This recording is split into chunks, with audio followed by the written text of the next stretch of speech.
Gunung aman ke perayaan Lebaran di wilayah Sumatera Selatan, Polda Sumsel nyiapkan 489 personil guna nge-backup pengamanan di sejumlah Polres jajaran Polda Sumsel, termasuk Polrestabes Palembang. Dijelaskan oleh Kabid Humas Polda Sumsel Kombes Pol Supriyadi, kagetnya personil tersebut disiapkan guna pengamanan dalu takbiran sama pas hari Lebaran.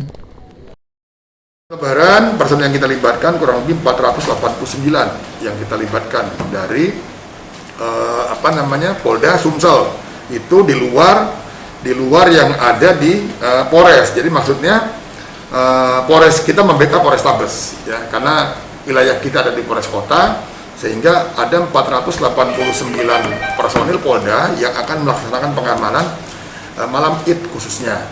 Kemudian ada 125 personil yang kita turunkan juga membantu Polrestabes untuk melaksanakan pengamanan pada saat hari raya. Khusus pada perayaan Lebaran tahun ini yang lagi ada wabah virus corona, Polda Sumsel ngimbau sama warga supaya tidak ngelakukan takbir keliling. Lebih baik ngelakukan takbiran di depan rumah.